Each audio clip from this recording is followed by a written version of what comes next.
கர்த்தருடைய பரிசுத்த நாமத்துக்கு மகிமை உண்டாதாக. மறுபடியும் ஒரு சிறிய செய்தியின் மூலமாக உங்களை சந்திப்பதில் பெருமகிழ்ச்சி அடைகிறேன். யார் இந்த தாவீது ராஜா என்ற தலைப்பின் கீழ் சில நிமிடங்கள் தியானிக்க போகிறோம். எனக்கு அன்பானவர்களே, ஏறத்தாழ 30 ஆண்டுகளுக்கு மேலாக இந்த தாவீது ராஜா யார் என்பதை குறித்து நான் தியானித்து கொண்டே வருகிறேன். நாகர்கோவிலில் சுந்தர் பிரதர் ஐக்கியத்தில் இருக்கும்போது அங்கே பிரசங்கிக்கப்பட்ட அந்த செய்தியின் முன்பதாக இது சம்பந்தப்பட்ட வசனங்கள் வாசிக்கப்பட்டது, செய்தியும் கொடுக்கப்பட்டது. அந்த நாள் முதற்கொண்டு இந்த தாவீது ராஜாவை குறித்த கேள்வியானது என் இருதயத்திலே இருந்து கொண்டே இருந்தது. யார் இந்த தாவீது? அவ்வப்போது தியானிப்பேன். தேவையில்லாமல் மூளையை நான் கசக்கி யோசித்து குழப்பிக்கொள்ள மாட்டேன்.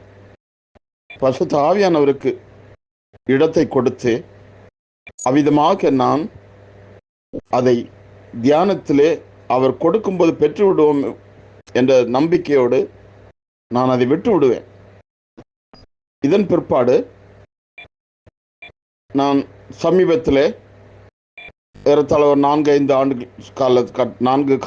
வருஷங்கள் காலகட்டத்தில் திருச்சியிலே சகோதரர் ராபின்சன் அவர்களுடைய ஐக்கியத்தில்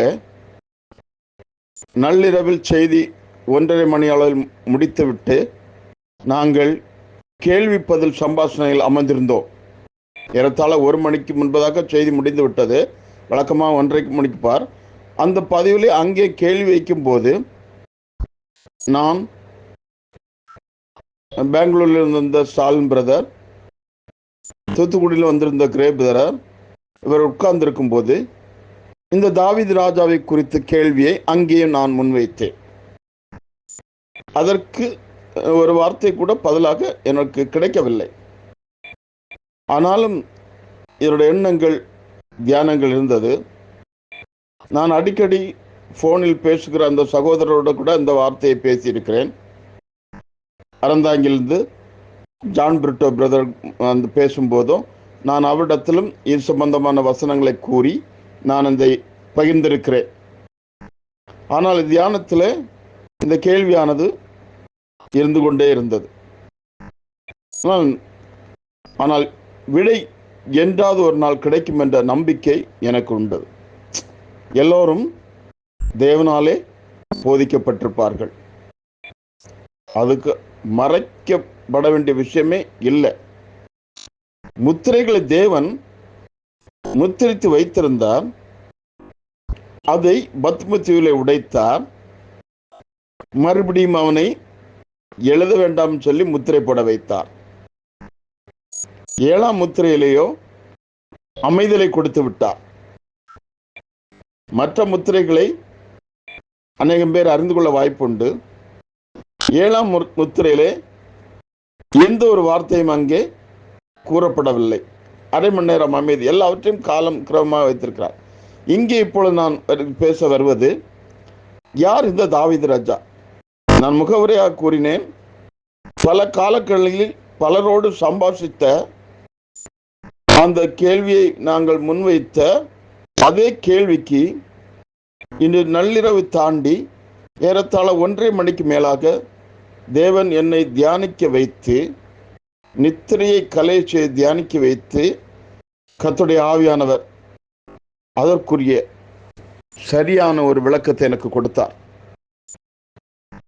பாருங்க, சத்திய ஆவியாகிய அவர் எனக்குள்ளே வாசமாக இருக்கிறார்.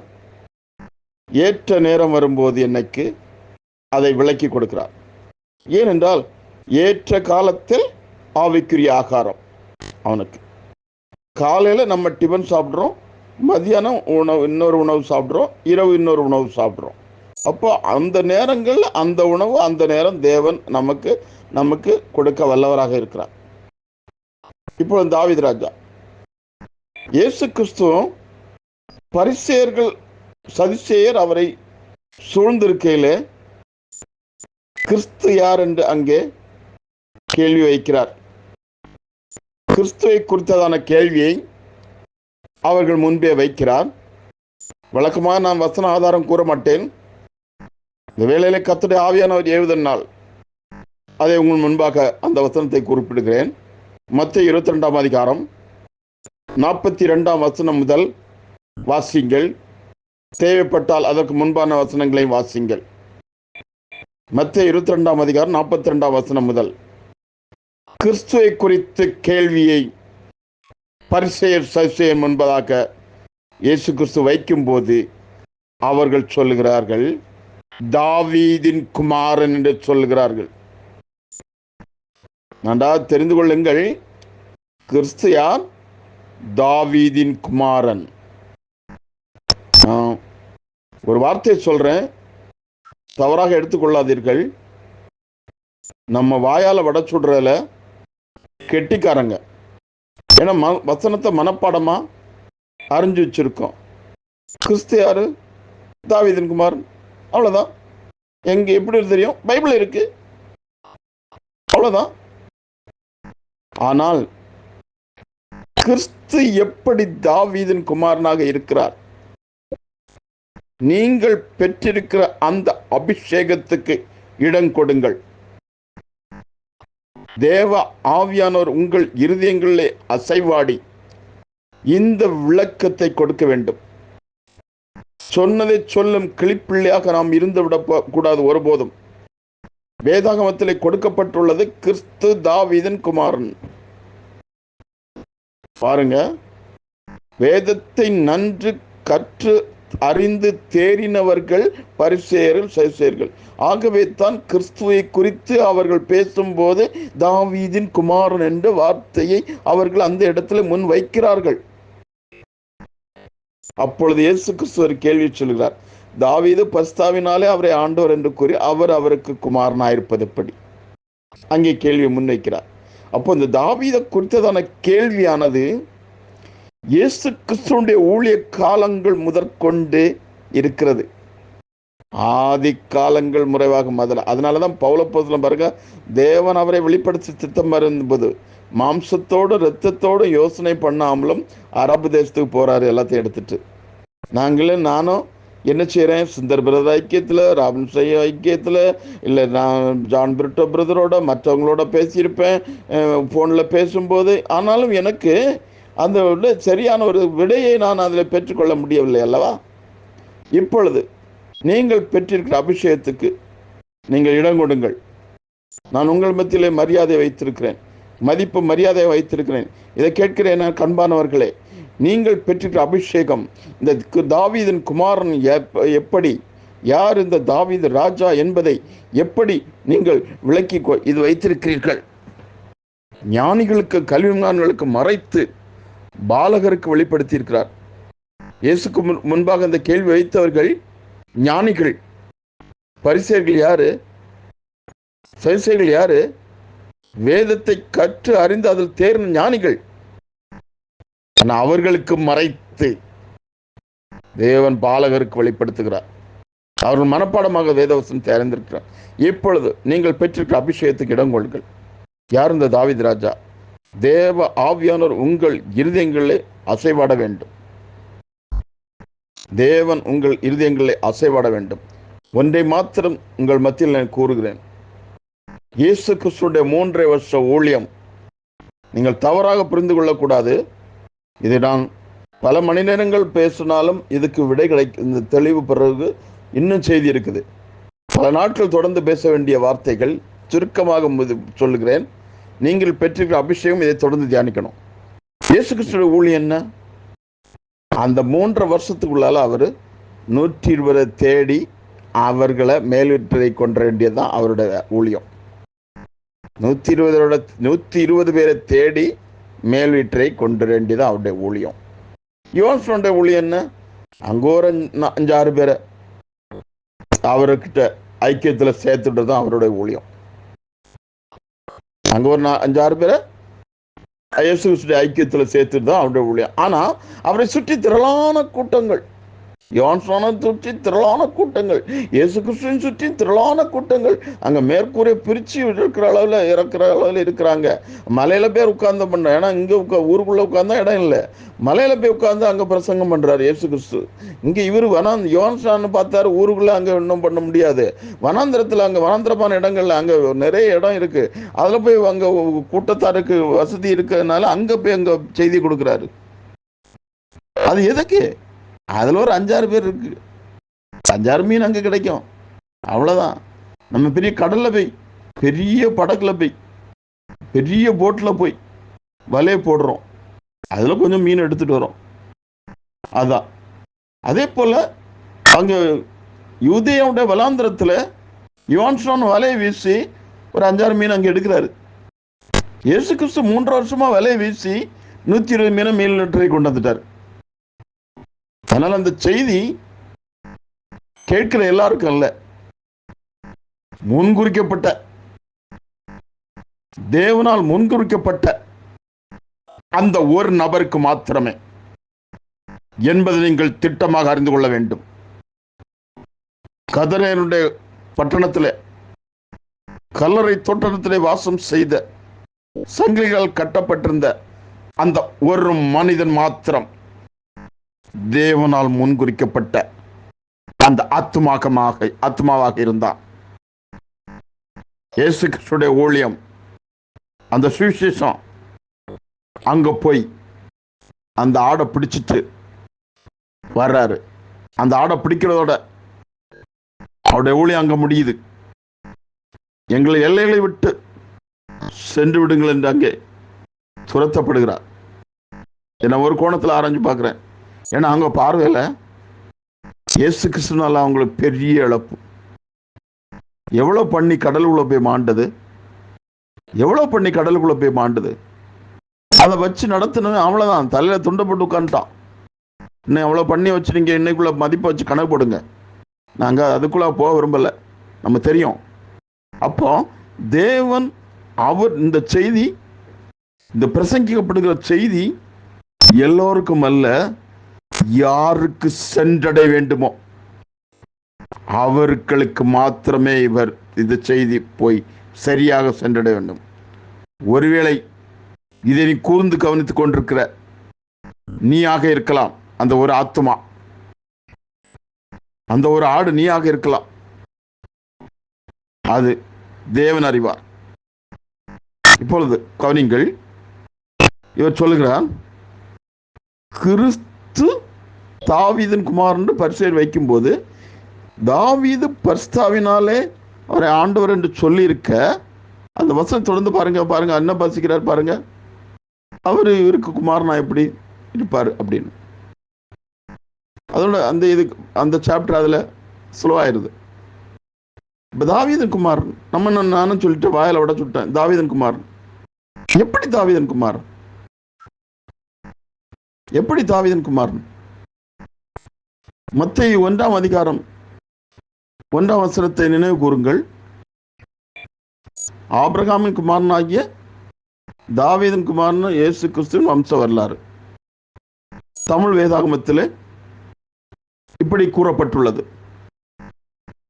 அதான் இன்னைக்கு ஏட்டு சுரக்காய் கறிக்கு உதவாது, எழுத்து கொல்லுகிறது, ஆவியோ உயிர்ப்பிக்கிறது. இதெல்லாம் மனத்திரையில் கொண்டு வாருங்கள், மன காட்சியில் கொண்டு வாருங்கள். அதை எனக்கு புரிந்து கொள்ள கடினமாக இருந்த தமிழிலே படிக்கும்போது, இது எப்படியாக என்னால் இணைக்க முடியும்? தேவன் சில காரியங்களுக்காக வைத்திருக்கிறார். ஏன்னா வேத புத்தகம் எல்லார் கையிலும் இருக்குது, எல்லாரும் வாசிக்கிறாங்க, எல்லாரும் எடுத்து பேசுறாங்க. அதான் சொல்ற, தேவன் துன்மார்க்கன் நோக்கி என்னுடைய வார்த்தைகளை எடுத்துரைக்க எந்த வகையில் உனக்கு அதிகாரம் உண்டு. பைபிள் கிடைச்சோன்னா அவன் ஒரு பிரசங்கரை மாறிடான், பைபிள் படிச்சோன்னா ஒரு ஊழியக்காரனா மாறுறான், தடி எழுத்தவன்லாம் கண்டல்காரன். நான் ஆவியான ஒரு விளக்கி கொடுக்கிறது, ஏதோ உனக்கு கொஞ்சம் ஆவியான வெளிப்படுத்துவாரு, கொஞ்சம் எக்ஸ்ட்ரா பிட்டிங் சேர்த்து அங்கே அநேக ஜனங்களை தவறான வழியிலே நடத்துகிறவனாய் இருந்து விடாதே. இது ஒரு எச்சரிக்கையான ஒரு பதிவு. நான் அதை ஆங்கில வேதாமத்தில் படித்தேன். இத்தனை வருடங்களும் ஆங்கில வேதாகம் படிப்பேன், தேவைப்படும் போது படிப்பேன், இல்லைன்னு சொல்லவில்லை. ஆனால் இன்று நள்ளிரவிலே அந்த அதிகாலை வேளையிலே ஆங்கில வேதாமத்தில் படிக்கும்போது பாருங்க, சன் ஆஃப் தாவீது, சன் ஆஃப் ஆபிரகாம், ரெண்டுக்கு நடுவில் கமா இருக்கு. சன் ஆஃப் தாவீது, சன் ஆஃப் ஆபிரகாம். ஆபிரகாம் பாருங்க யாரு? ஈசாக்கு. ஈசாக்கு யாரு? இயேசு கிறிஸ்துக்கு பாவனையாக கொடுக்கப்பட்ட ஒருவன். ஈசாக்கு யாரு? இயேசு கிறிஸ்துக்கு பாவனையாக கொடுக்கப்பட்ட ஒருவன். அங்கே மோரியா மலையிலே ஈசாக்கு பலி செலுத்தி விடப்பட்டு விடக்கூடாது. அவருக்கு பலியாக ஆட்டுக்குட்டியாக வந்து இயேசு கிறிஸ்துவை பலியானார். அந்த ஈசாக்குக்கு பதிலாக ஆட்டுக்குட்டியாக வந்து இயேசு கிறிஸ்து பலியானார். அது ஒரு பெரிய செய்தி, கான்செப்ட், அதுக்குள்ள நுழைய வேண்டாம். ஏன்னா தேவ ஆவியான் உங்களுக்கு விளக்கணும். இது விளக்கி கொடுக்கணும், தொடர்ந்து போயிட்டே இருக்கணும். இதுல இந்த இதுக்குள்ள போகக்கூடாது. ஈசாக்கு இயேசு கிறிஸ்துக்கு முன்னாடி அன்று ஈசாக்கு பலி செலுத்தப்பட்டு விட்டால், மோரியா மலையில ஈசாக்கு அங்கே பலி செலுத்தப்பட்டு விட்டால், இன்று சுவிசேஷமானது உங்களுக்கு எனக்கு கிடைத்திருக்காது. தேவன் அதை ஏற்ற காலங்களில் அதை ஒரு காரணங்களுக்காக அந்த காலங்களை நியமித்து வைத்திருக்கிறார். சகலத்தையும் மதுனதன் காலத்தில் நேற்றே செய்து முடித்து வைத்திருக்கிறார். ஈசாக்கு இயேசு கிறிஸ்துக்கு பாவனை ஆகணும். அவர் பதிலாக ஈசாக்கு பலியாவதற்கு பதிலாக அங்கே ஆடு பலியானது. அந்த ஈசாக்கு தான் இங்க கல்வாரி சிலுவையிலே நமக்கு பலியாகிறாரு. அது வேண்டாம். நீங்க அந்த கான்செப்டை தவறாக புரிந்து கொள்ளாதீங்கள். என தேவன் தவறாக புரிந்து கொள்ளப்படுகிறார். தேவன் தவறாக ஆராதனை செய்யப்பட்டு கொண்டிருக்கிறார். தேவனுக்கு தேவ சித்தத்துக்கு புறம்பாக தேவனுக்கு ஆராதனை ஜனங்கள் செய்து கொண்டிருக்கிறார்கள். இது நீங்கள் அறிந்து கொள்ள வேண்டும். ஏதோ வந்தோம் போனோம், வேதத்தை வாசித்தோம், தியானித்தோம், ஜெபம் பண்ணினோம், ஏதோ நாம் இப்படிதான் இருந்தோம் என்றோம் இல்லை. முதல்ல நாம தெளிவா இருக்கணும். அப்படின்னா பரிசேயருக்கு சதுசேயருக்கு உங்களுக்கு வித்தியாசம் எல்லாம் பெறும். பிரதான ஆசிரியர் வேதபாரகர் உங்களுக்கு வித்தியாசம் எல்லாம் பெறும். அவங்களாம் கட்டி தேர்ந்தவர்கள் வேதாகமத்தில். பிரதான ஆசிரியர் சும்மா ஒன்றும் இல்லை, பரிசேயர்கள் சும்மா ஒன்றும் இல்லை, ஏதோ வந்துட்டு இது பண்ணிக்கல. அவர்கள் நியாயப்பிரமாணத்தில் மோசன் கொடுத்த நியாயப்பிரமாணங்களாக எப்படி இருந்தாங்க? ஒரு சின்ன பாவம் செஞ்சா கூட அதுக்கு பலி செலுத்துற அளவுக்கு வைராக்கியம் உடையவர்களா இருந்தாங்க. நான் இப்ப அதுக்கெல்லாம் போகல. இப்ப தாவீது யாரு? பரிசுத்தாவியினர் இடம் கொடுங்கள். மறுபடியும் சொல்லுகிறேன், தேவன் இயேசு கிறிஸ்துவின் ஊழியம் அந்த 120 தேடும் ஊழியம். அதான் இன்னைக்கு பாருங்க, அதான் இங்கு காரியங்கள் இருக்கிறது. தாவீது யாரு? தாவீது யாரு? தாவீதின் குமாரன். தாவீதின் குமாரன். அதான் இக்காலத்துல ராஜ்யத்தை திரும்ப இஸ்ரவேலுக்கு திரும்ப கொடுப்பி. இயேசு கிறிஸ்து அங்க சிங்காசனத்தில் உட்கார வச்சிடலாம் அப்படின்னு பார்த்தாங்க. தவறான ஒரு கண்ணோட்டம். இக்காலத்துல ராஜ்யத்தை இஸ்ரவேலுக்கு திரும்ப கொடுப்பி. அது இவர் சிங்காசனம் போட்டு அங்கே உட்காந்து ராஜபுரம் பண்ணுவார். அப்புறம் பெர்மனெண்ட் தான், நமக்கு சந்தோஷம்தான், நிரந்தர சந்தோஷம், நிரந்தர அமைதி. அதுக்கப்புறம் நமக்கு இந்த போராட்டம், யுத்தங்கள், வேதனைகள், பாடுகள், அது கண்ணீர், கவலைகள் எதுவும் இருக்காது. அந்த ஒரு எண்ணத்துக்காக நம்ம அப்படி வந்துடக்கூடாது. அவங்க அந்த தியானிக்கிறவர்களாக இருக்கக்கூடாது. சிந்திச்சு பாருங்க. தேவ ஆவியானவர் உங்கள் இருதயங்களே அசைவிட வேண்டும். யார் இந்த தாவீது ராஜா?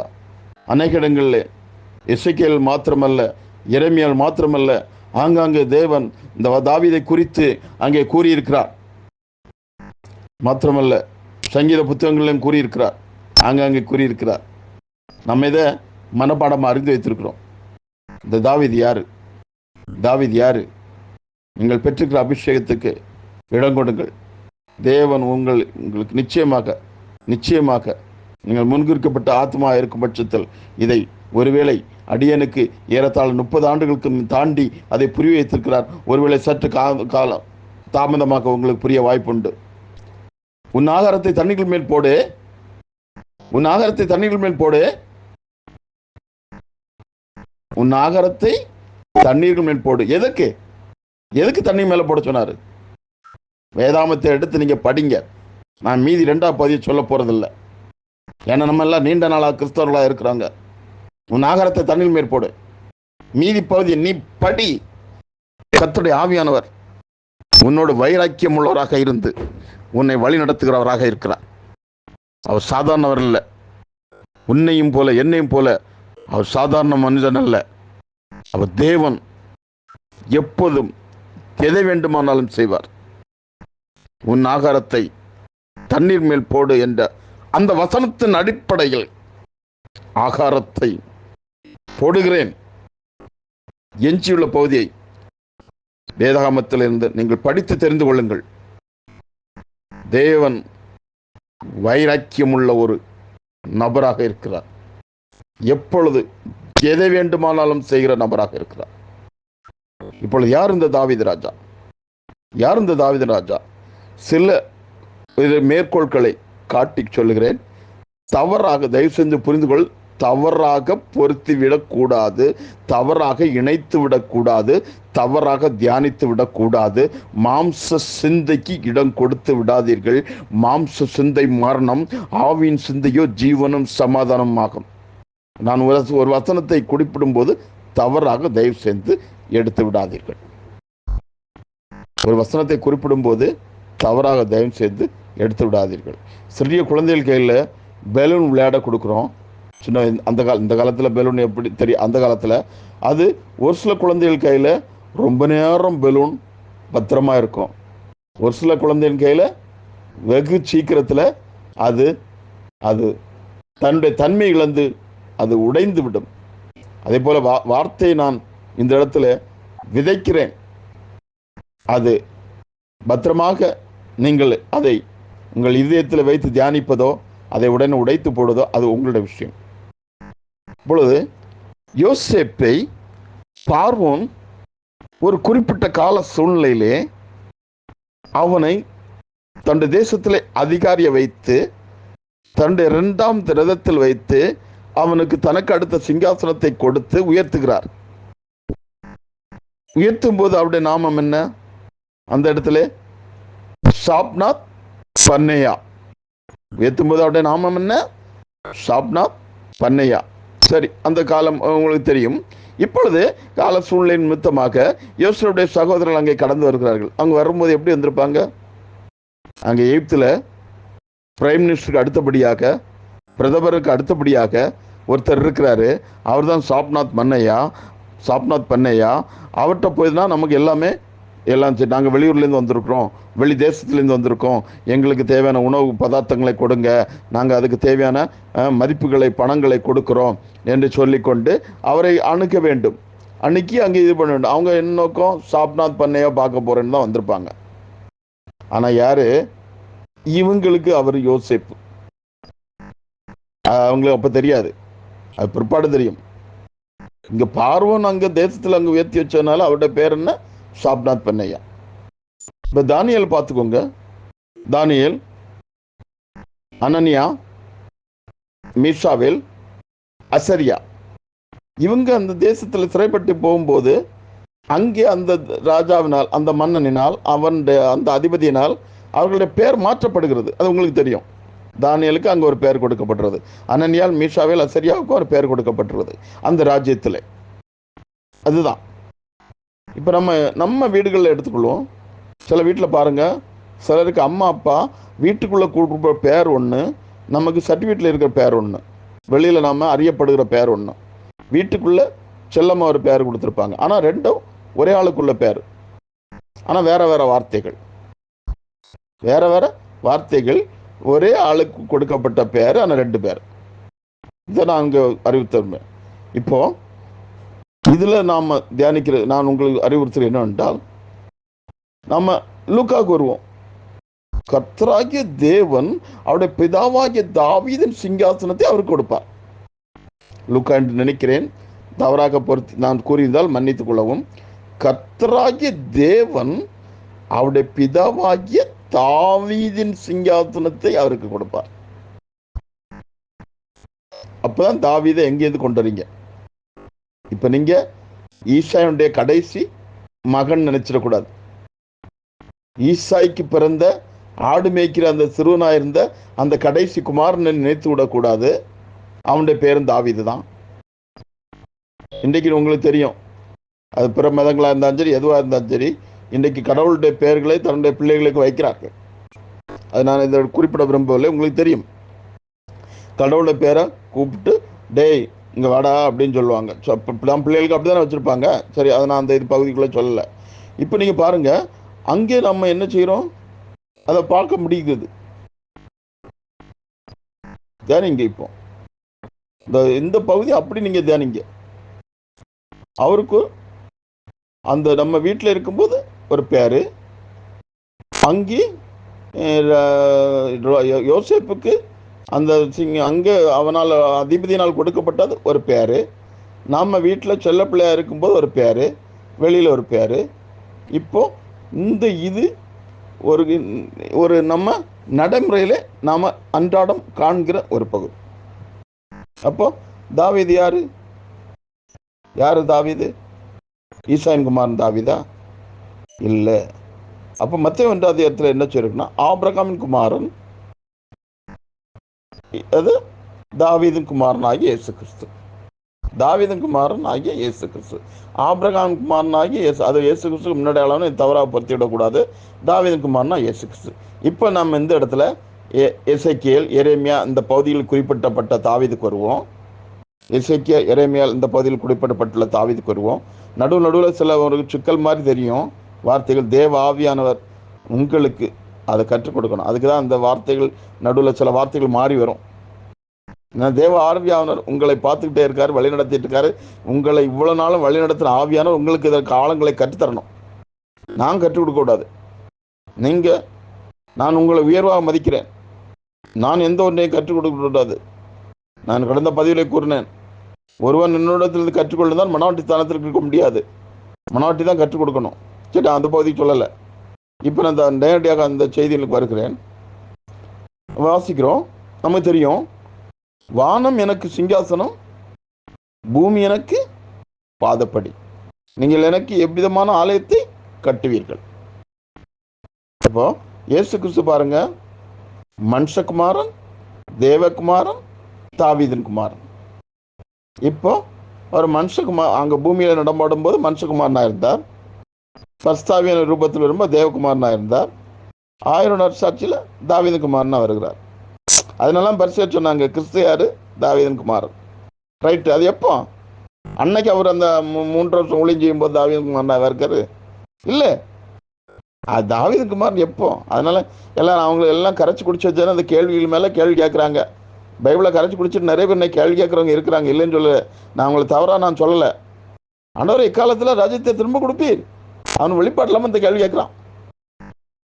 ஆனால் இயேசு கிறிஸ்துடைய இக்காலத்தில் ராஜ்யத்தை திரும்ப கொடுப்பீர், வெளிப்பாடு இல்லாமல் கேட்குறான். தயவு செஞ்சு பைபிளும் சரி எந்த புத்தகம் சரி கரைச்சி குடிச்சிட்டு இந்த கேள்விகளை கேட்குற அனுபவத்துக்குள்ளே போகாதீங்க. தேவ சமூகத்தில் காத்துருங்க.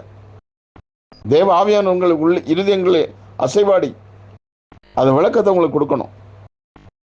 மறுபடியும் சொல்லுகிறேன், இது யாரோ ஒரு சில பேருக்கு தான் இந்த செய்தி. இதை கேட்கிற அனைவருக்கும் அல்ல. உங்களுக்கு தெரியும், நான் திருப்பி சொல்றேன், யோவான் சுற்றி ஒரு பெரிய கூட்டம், இயேசு கிறிஸ்துவை சுற்றி ஒரு பெரிய கூட்டம். ஆனால் முடிவில் அவங்க வெற்றி சிறந்தது, அந்த இடத்துல போய் அந்த முக்கிய ஸ்தானத்துக்கு வந்தது சிறிய கூட்டம். நான் அதை திருப்பி சொல்லக்கூடாது. நான் மறுபடியும் சொல்ல ஏவப்படுறேன். இப்போ வானம் எனக்கு சிங்காசனம், பூமி எனக்கு பாதப்படி. அப்போ அந்த சிங்காசனத்தில் பாருங்க, அப்போ யோசேப்பு சிங்காசனத்தில் அமரும்போது பேர் மாற்றப்படுகிறது. ஏற்கனவே சொல்லிட்டேன், எல்லாமே திருப்பி மறுபடியும் சொல்ல விரும்பல. இப்போ வானம் எனக்கு அதர்சனமான தேவன், நித்திய தேவன், அனாதியாய் அந்த இருந்த அந்த தேவன் சிங்காசனத்தில் அமர்ந்திருக்கும் போது அவருடைய பெயர் தாவீதாக இருக்கிறது. சிங்காசனத்தில் அமர்ந்திருக்கும் போது அவருடைய பெயர் தாவீதாக இருக்கிறது. எங்கும் பிரசன்னமாயிருக்கிற, சர்வ வியாபியாயிருக்கிற, எங்கும் நிறைந்திருக்கிற தேவன், அப்பொழுது அவருடைய பெயர் இன்னொன்றாக இருக்கிறது.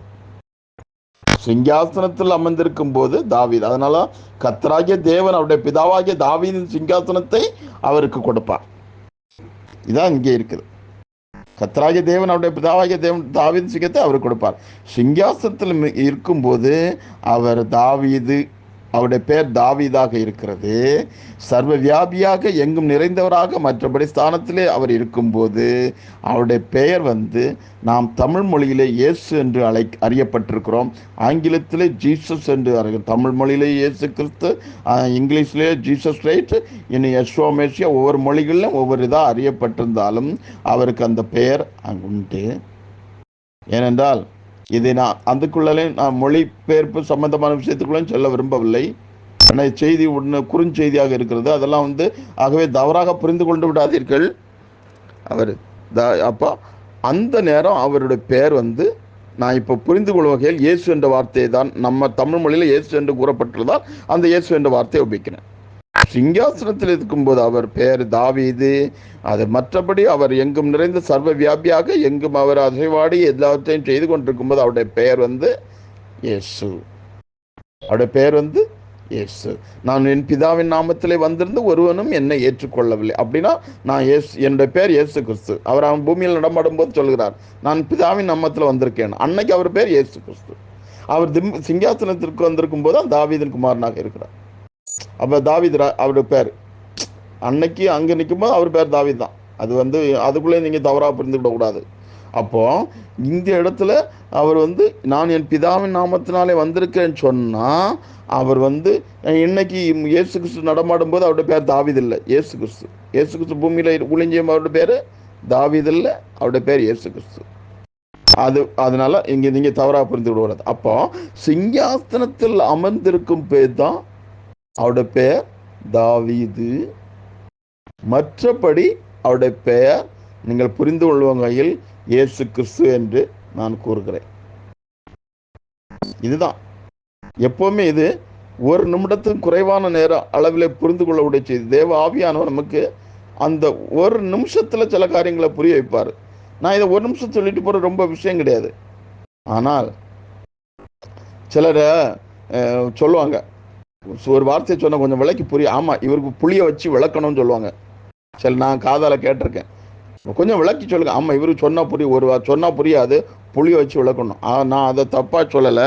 ஆனா சில நேரங்கள்ல நான் உங்களுக்கு இடம் கொடுத்து, நீங்கள் பெற்றுக்க அபிஷேகத்துக்கு இடம் கொடுத்து, இதை நீங்கள் ஒருவேளை அடியனை தவறாக புரிந்து கொள்ளாதீர்கள்.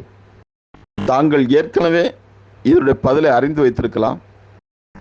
நான் அதிலே உங்கள் மீது பெருமை கொள்வேன், பொறாமை கொள்ள மாட்டேன், உங்களை பார்த்து பெருமிதம் அடைவேன். இந்த வியாக்கியானத்தை நீங்கள் ஏற்கனவே அறிந்தவர்களாக இருந்தால் உங்கள் மீது பொறாமை கொள்ள மாட்டேன், உங்களை குறித்து பெருமிதம் அடைவேன். ஆனால் இந்த வசனத்திற்கு கிடைப்பதற்காக 30 வருஷங்கள் தாண்டி நான் காத்திருக்கிறேன் என்றால், அதற்கு பிற்பாடு பெற்றுக்கொள்ள என்றால் எனக்கு எவ்வளவு சந்தோஷமாக இருக்கும். 12:30 மணிக்கு மேலாக தேவன் நித்திரையை கரை செய்து இப்பொழுது மணி 3:30 அளவு இருக்கிறது.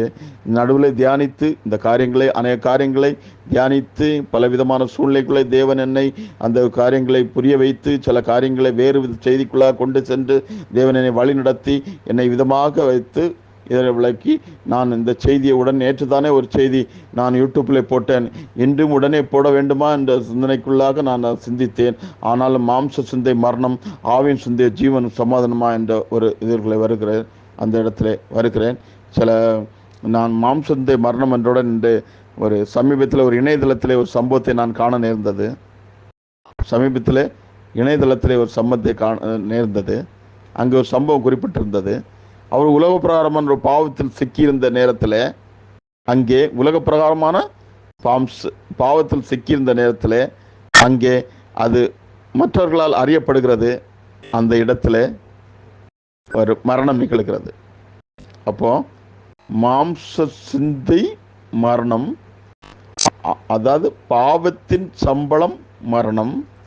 மாம்ச சிந்தை மரணத்துக்கு ஏதாவது வழிநடத்தும், பாவத்தின் சம்பளம் மரணம்.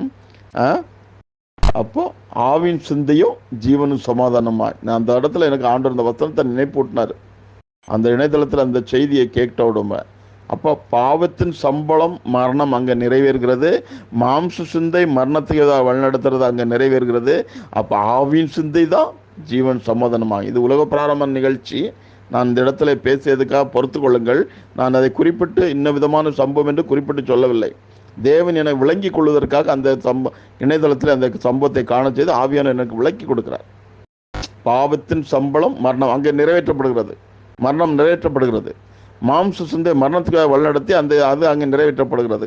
ஆனால் ஆவியின் சிந்தை, இப்போ உங்களுக்குள்ளே எனக்குள்ளே மாம்ச சிந்தையே இருக்கணும் நினைக்கிறீங்களா? இல்லை, ஆவியின் சிந்தனை தான் இருக்கணும்.